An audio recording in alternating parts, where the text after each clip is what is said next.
Apa suara saya dapat didengar?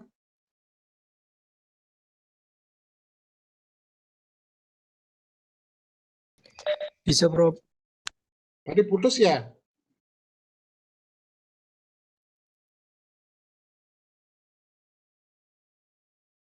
Baru sampai di sini, larutan isotonik, hipotonik, hipertonik. Nah ini, kalau larutan isotonik, itu kita masukkan darah misalnya di sana, maka darah akan tetap normal.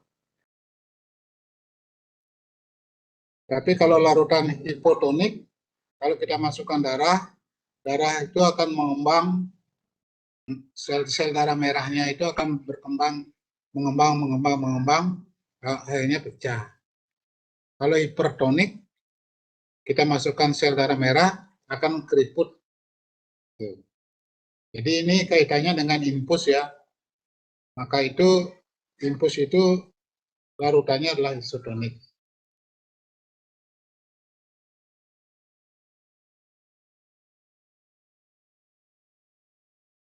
Nah, sedangkan cairan elektrolit, apa itu elektrolit? Ini penting untuk diketahui. Yang dimaksud dengan cairan elektrolit itu antara lain natrium, kalium, kalsium, magnesium, klorida, bikarbonat, fosfat, sulfat. Ini termasuk elektrolit. Jadi tubuh itu sangat memerlukan elektrolit. Jadi ini perlu dihafalkan ya. Yang mana masuk ke elektrolit. Sedangkan yang non elektrolit itu adalah protein, urea, glukose, oksigen, karbodioksida, asam organik lainnya. Nah ini yang non elektrolit. Komposisi cairan tubuh, cairan ekstraseluler itu cairan interstisial dan cairan intravaskuler. Di sini ada istilah kation dan anion. Na plus 142 mili ekuivalen per liter. Itu kationnya. Jadi kation mengandung Na yang positif itu Na plus, K plus, Ca plus, plus Mg plus plus. Sedangkan kalau anion itu yang negatif. Cl, HCO3, protein, respirasi anorganik. Jadi jumlahnya sama antara kation dan anion, sama jumlahnya 153 mili ekuivalen. Jadi itu ya.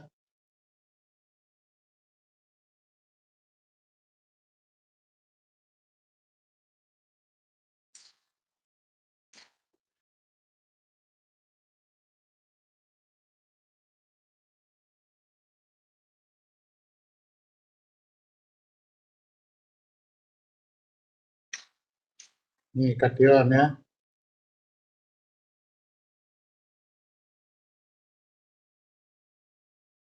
Keseimbangan air. Air yang masuk berupa melalui minuman, makanan, metabolisme, dan dalam mililiter per hari. Yang keluar melalui urin, feses, pernapasan, dan keringat. Air yang masuk dan yang keluar per hari itu selalu seimbang. Jadi selalu seimbang air yang masuk antar yang keluar.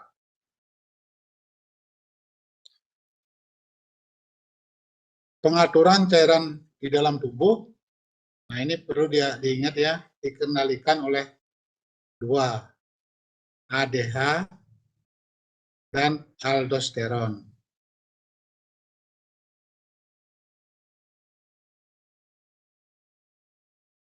Bila volume meningkat, ADH dan aldosteronnya turun.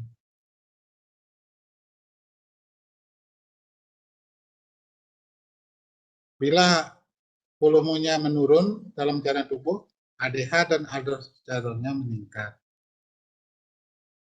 Aldosteron dipengaruhi oleh Na. Ini perlu diingat ya. Sudah dapat di fisiologi sebetulnya. Tapi saya ingin mengulang aja. Bagaimana mekanisme pengaturan osmolaritas dan volume cairan ekstraseluler? Nah, nanti saudara bisa baca nih bagan yang sudah saya berikan ini. Karena terlalu kecil saya tidak bisa baca ini ya. Nanti saudara baca sendiri. Konsep dasar pemindahan elektrolit dan air ke dalam dan keluar plasma. Ini konsepnya, ini pembuluh darah.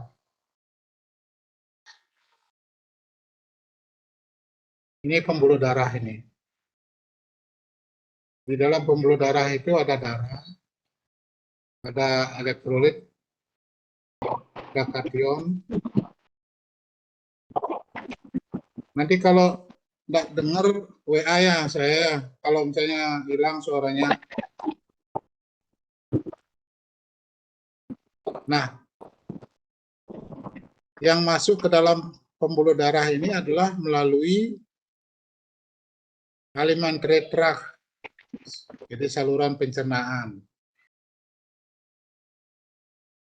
Kemudian melalui sel, di kation-kation ini, anion ini masuk ke cairan ekstraseluler, masuk ke dalam saluran atau pembuluh darah. Di samping itu juga masuk melalui suntikan, infus. Kalau infus ini ya, semua di sini akan berdisosiasi. PLT, K+, ini, platelet. Nah, di dalam pembuluh darah ini kemudian anion kation ini akan keluar dia melalui ginjal, kencing, melalui alimentary juga, darah, melalui respirasi atau pernapasan, yaitu CO2, dan melalui kulit. Nah, ini konsepnya. Bagaimana pengaturan atau konsep dasar pemindahan elektrolit dan air ke dalam dan keluar plasma ini.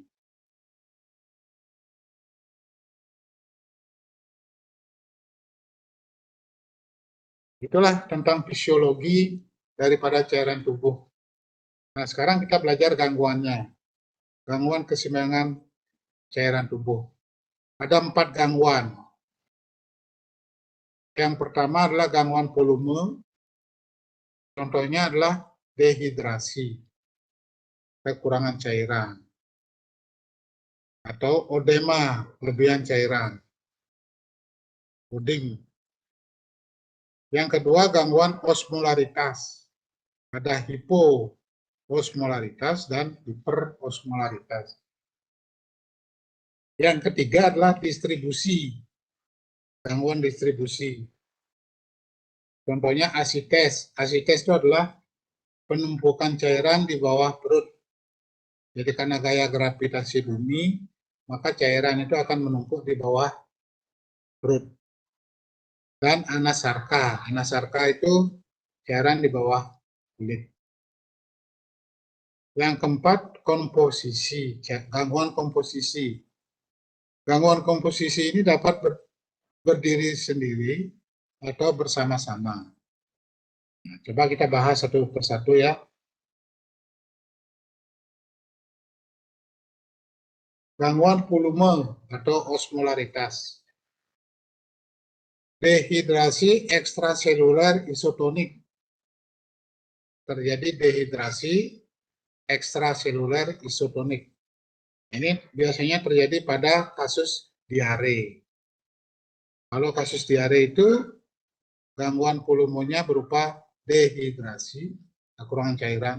Cairan apa? Ekstraseluler, tetapi bersifat isotonik.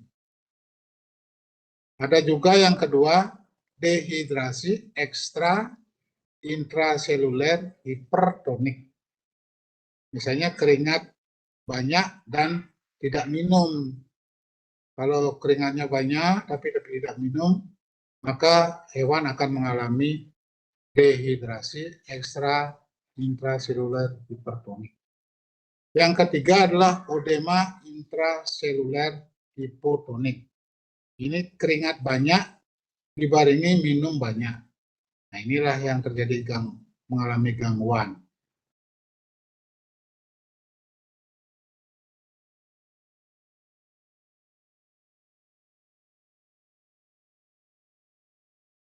Berikut tentang status dehidrasi. Tingkat dehidrasi pada anjing dan kucing. Yang pertama, tingkat dehidrasi 5%. Konsistensi kulit yang masih lunak. Kalau kita tarik kulitnya itu masih lunak. Yang kedua, tingkat dehidrasi 7%. Ciri-cirinya adalah elastisitas kulit menurun. Pola mata cengkung dan berat jenis urin naik. Fungsi ginjal masih normal. Yang ketiga, tingkat dehidrasi 10-12%. Ini sama dengan nomor 2 cirinya. Hanya saja lebih berat. Sering terjadi kejang otot dan diikuti oleh shock. Sedangkan yang keempat, tingkat dehidrasi 13% sampai 15% itu ditandai oleh gejala shock berat dan status moribund, pingsan ya. Ini. Nah, ini status dehidrasi itu seperti ini. Tingkat dehidrasi pada kuda dan sapi. Saya tidak bahas ini, kita langsung aja yang berikutnya.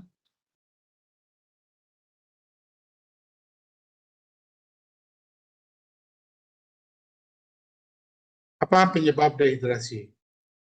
Kenapa saya penting menerangkan dehidrasi? Karena dehidrasi ini sangat berbahaya bagi hewan yang mengalaminya. Karena darah akan mengental. Kalau darah mengental, maka hewan akan mati. Tidak bisa mengangkut oksigen, tidak bisa mengangkut makanan, tidak bisa mengangkut obat, sehingga hewan akan mati.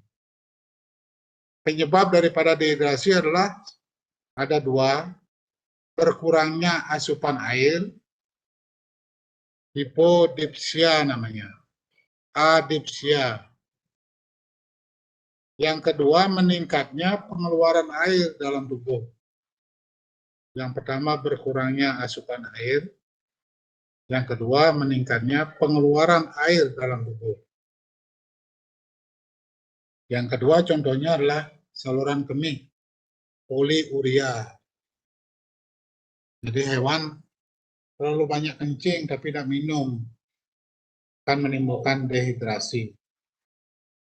Gastrointestinal, muntah, diare, kira gitu ya. Yang ketiga, respirasi.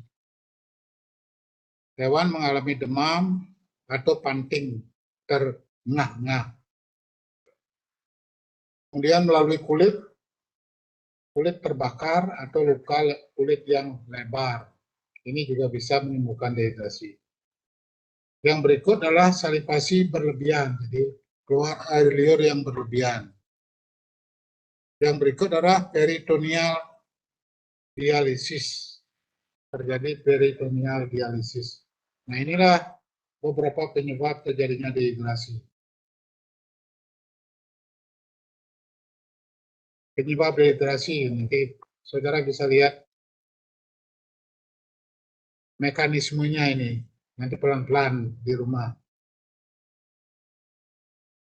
Pergerakan cairan pada dehidrasi sama dengan keluar masuknya air dan elektrolit, sama polanya.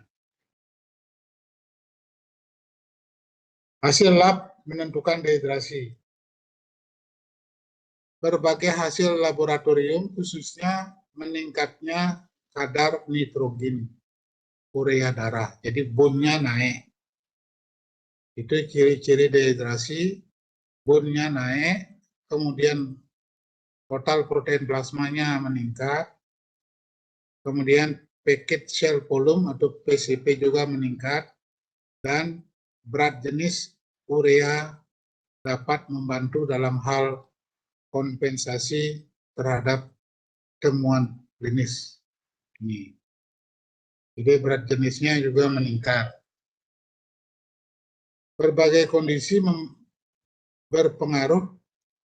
mempengaruhi hasil di atas. Misalnya ada penyakit ginjal, kondisi anemia. Oleh karena itu, uji ini hanya dilakukan dengan penyertaan pemeriksaan klinis. Jadi periksa dulu secara klinis, baru dilihat di lab. Bagaimana PCP-nya? Kalau PCP-nya meningkat, kemungkinan dehidrasi. Ini terjadi dehidrasi. Bone juga begitu. Kalau bone naik, dehidrasi. Kemudian TPP, total protein plasma juga meningkat. Itu ciri-ciri dehidrasi. Ini saudara bisa hafalkan ya.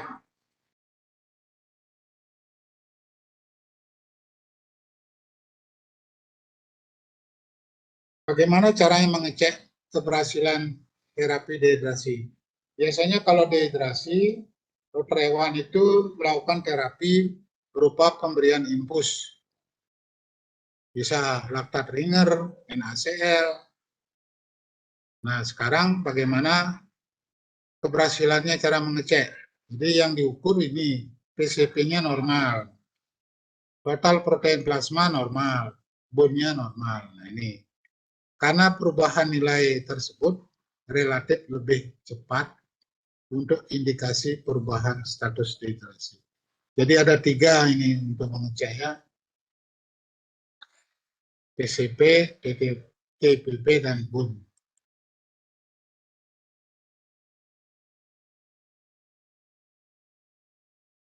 Nah, itu tentang gangguan volume. Tentang gangguan osmolaritas, ada hipoosmolaritas, yaitu cairan bergeser dari ekstraseluler ke intraseluler. Jadi cairan itu berpindah dari cair di luar sel darah itu, sel plasma masuk ke dalam sel. Itu namanya hipoosmolaritas. Hipoosmolaritas ini selalu berkaitan dengan hiponatremia. Kalau terjadi hiponatremia, ini biasanya kalau ujian saya keluarkan ya. Kalau terjadi hiponatremia, maka terjadilah hipoosmolaritas. Hipoosmolaritas sering terjadi pada kondisi odema pada otak. Yang kedua, intravaskuler hemolisis.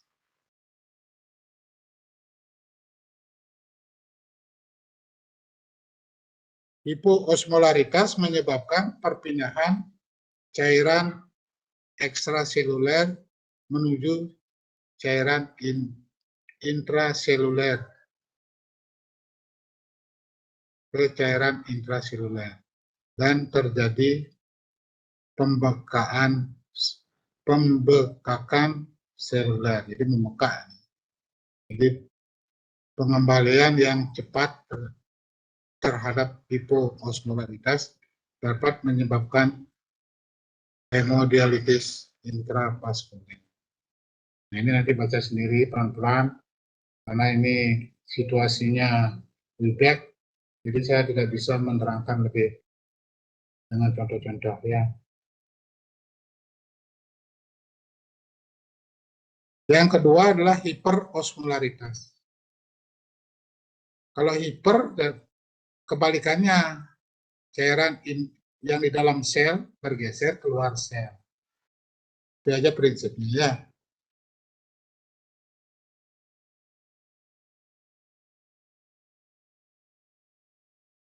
Beberapa penyebab hiperosmolaritas. Nanti bisa baca sendiri ini, panjang soalnya. Nggak mungkin saya jelaskan di sini. Ya, baca-baca sudah jelas.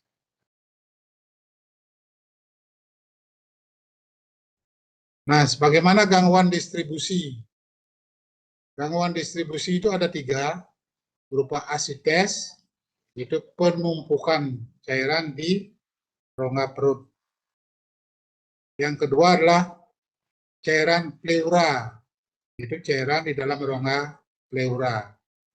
Yang ketiga adalah odema pada daerah tertentu, karena misalnya ada infeksi atau bendung pembuluh darah. Jadi ada 3 gangguan distribusi itu berupa asites, jadi penumpukan cairan di bawah rongga perut. Jadi perutnya kelihatan besar sekali, nah itu namanya asites. Bisa gangguan pleura, cairan rongga pleura, dan odema di daerah tertentu. Sedangkan gangguan komposisi cairan ada 14, tapi saya tidak jelaskan. Hanya saya kasih judul-judul saja ini. Yang pertama hiponatremia. Kalau saudara mau mendalami silakan. Hipernatremia, hiperkalemia, hipokalemia, hiperkloramia, hipokloramia, bikarbonat yang meningkat, bikarbonat menurun, hipokalsemia, hiperkalsemia, hiperfosfatemia, hipofosfatemia, defisiensi Fe, Cu meningkat. Nah, ini gangguan komposisi cairan tubuh. Ada 14 komposisinya. Saudara bisa baca sendiri dan cari di buku. Apa sih yang ini, penyebabnya apa, lalu pengobatan dengan apa, nanti saudara temukan sendiri. Nah, itulah tentang cairan tubuh, fisiologinya dan gangguannya. Sudah saya jelaskan. Yang terakhir, keseimbangan asam basa.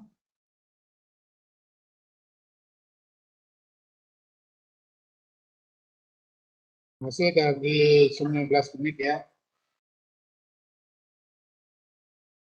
Keseimbangan asam basa. Menurut teori klasik, asam itu adalah suatu bahan yang apabila dilarutkan dalam air akan terurai dan terbentuk ion hidrogen yang bermuatan positif yang disebut proton. Itu namanya asam. Kalau dites dengan kertas lakmus biru akan berwarna merah. Contohnya asam monobasis HCl, kalau diuraikan jadi H+ dan Cl-. HNO3, H+ dan plus-plusnya ini adalah proton ya. Jadi menjadi ion hidrogen yang bermuatan positif yang disebut proton. Ini proton ini, bahan. Kalau dites dengan kertas lakmus biru akan berubah menjadi merah. Nah, itu suasana asam.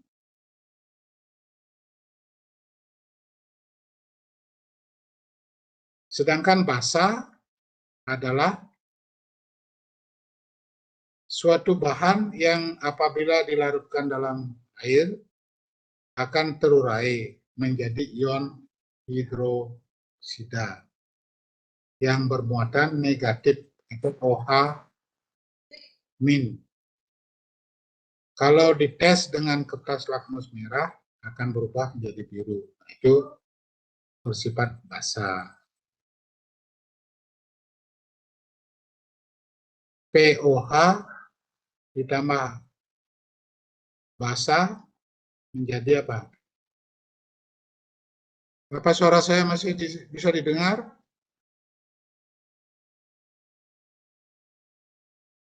Masih, Prof. Masih ya. Ada yang bisa jawab, kalau POH ditambah basa menjadi apa? POH. Kalau bahasa Balinya POH itu poh ditambah basa menjadi rujak. Nah, itu kalau guyonannya begitu ya. Jadi basa ini adalah suatu bahan yang apabila dilarutkan dalam air akan terurai menjadi ion hidroksida atau OH-. Kalau dites dengan lakmus merah akan menjadi biru. Contohnya ini NaOH natrium OH terurai menjadi Na plus OH hidroksi. KOH, K dan OH.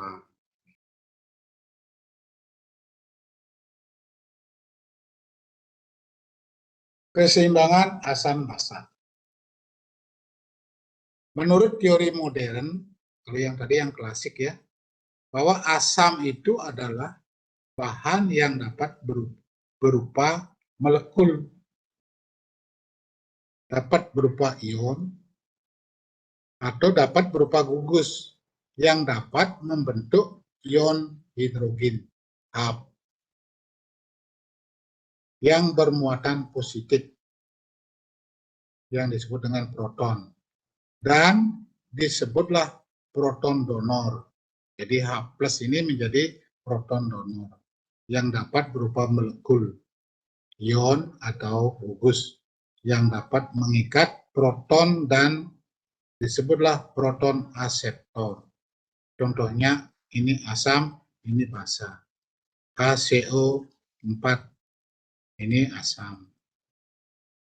Kalau diuraikan menjadi H plus SO4 ini basa. HCO3 COOH jadi H plus CH3 COOH min. Nah, ini basa.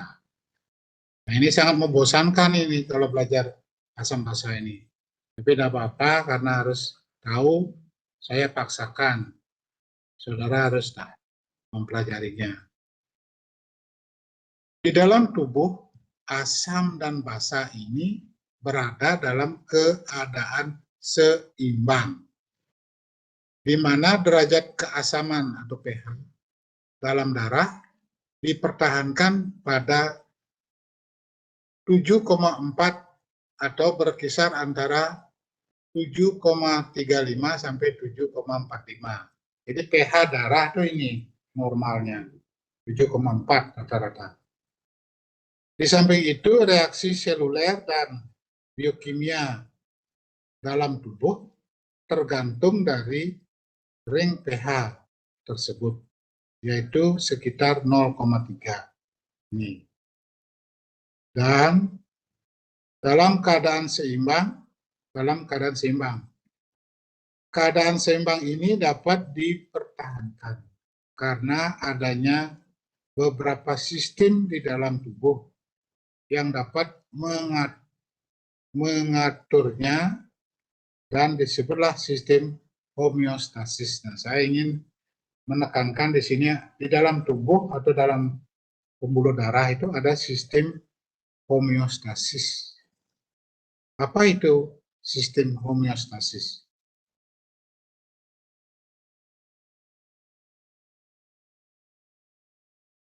Yang disebut dengan sistem homeostasis itu ada 4. Pertama adalah sistem dilusi, pengenceran. Yang kedua adalah sistem baper atau sistem penyangga atau dapar. Yang ketiga sistem respirasi atau pernapasan.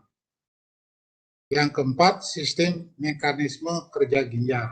Nah, inilah yang mengatur tubuh kita sehingga menjadi stabil. Namanya sistem homeostasis. Dilusi, baper, respirasi, dan mekanisme kerja ginjal. Apa itu sistem dilusi? Nah, ini kita terangkan ya, saya terangkan.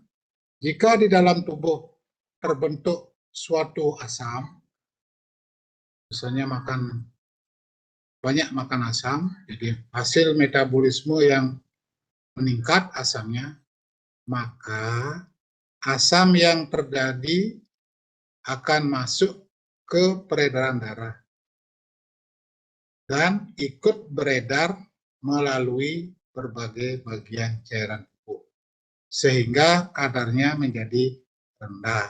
Nah, itu sistem pengenceran atau dilusi. Meskipun hal ini merupakan proses yang pasif, tetapi yang penting kadar asam menjadi rendah sehingga pH akan tetap tidak banyak berubah dari kadar normal. Jadi sistem dilusi inilah yang mengatur. Misalnya terlalu banyak makan asam, sistem dilusi ini yang mengatur. Jadi diencerkan. Asam ini masuk ke dalam pembuluh darah, akan diencerkan oleh darah ini. Sehingga pH-nya tetap dipertahankan dalam darah 7,4. Atau paling tidak bergeser 0,3. Turun atau naik.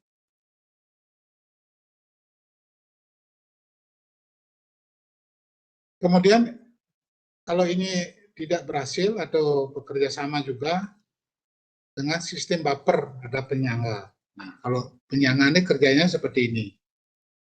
Sistem baper ini terdiri dari asam lemah dengan garamnya. Sistem ini dapat mencegah terjadinya perubahan pH dalam cairan tubuh dalam batas-batas tertentu. Ada beberapa sistem baper di dalam tubuh. Secara umum, sistem baper yang menentukan pH darah adalah ini. Nah, jadi saudara nanti hafalin aja 3 ini ya, sistem baper yang mengatur pH. Yang pertama adalah sistem bikarbonat, yang kedua sistem fosfat, yang ketiga plasma protein. Khusus sistem bikarbonat merupakan salah satu sistem untuk evaluasi imbangan asam dan basa. Ya.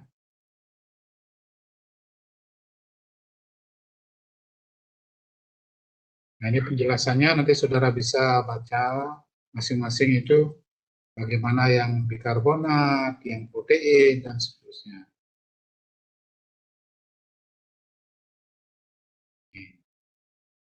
Ini merupakan penjelasannya ya.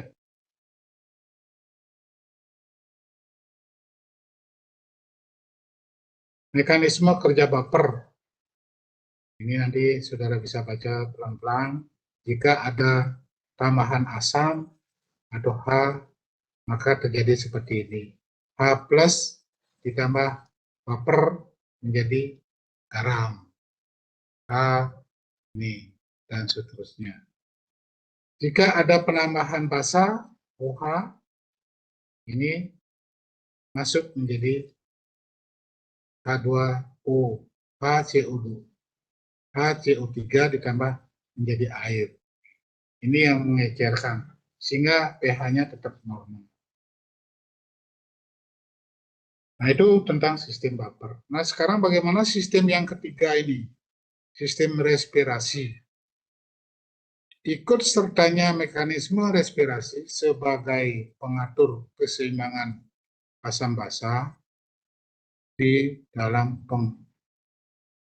dipengaruhi oleh sensitivitas pusat pernapasan, di mana kalau mula-mula tekanan CO2 tinggi karena adanya hipoventilasi, saudara harus mengenal hipoventilasi sekarang ya, maka kadar ion H+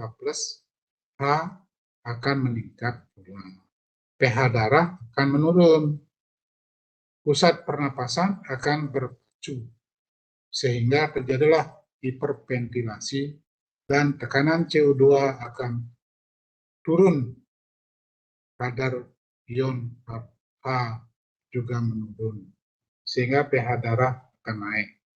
Maka akan terjadilah depresi pusat pernapasan dan akan terjadi hipoventilasi dan seterusnya. Nah ini, jadi memang perlu dibaca. Jadi susah menerangkannya ini, perlu dibaca ya.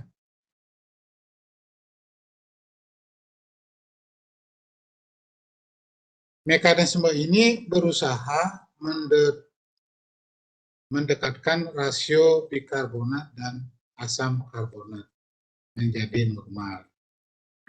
Jadi kalau adik-adik mahasiswa dulu SMA ada senang kimia, ya sekarang pasti juga ada senang ini. Nah ini ada rumus Anderson-Hasselbalch. Saudara bisa baca sendiri nanti ya.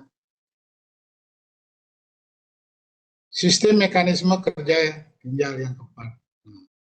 Jadi homeostasis itu 4 kan, masing-masing bekerja semua. Nah, kalau sistem ginjal ini ada 2 sistemnya, ya kerjanya. Ekstresi asam, yang mengeluarkan asam. Jadi setiap kali di dalam tubuh senantiasa terbentuk asam atau ion H. Kalau ion H itu asam ya. Dan setiap kali juga ion H dikeluarkan lewat ginjal ya. Ion H yang diekskresikan dikeluarkan keluar lewat ginjal selalu dalam bentuk atau terikat sebagai garam sulfat, fosfat, atau menjadi ikatan amonium. Tidak pernah dalam bentuk asam. Jadi ini harus diingat, ekskresi asam ini tidak pernah dikeluarkan dalam bentuk asam, kecuali dalam asam organik antara lain asam asetoasetat, itu bisa, asam beta hidroksi butirat dan sebagainya. Yang kedua, ekskresi amonia. Ekskresi amonia ini terjadi bila terjadi asidosis. Jadi sifat asam di dalam darah, di mana pH darah sangat asam. Untuk menetralkan asam ini, baper basa kurang cukup. Jadi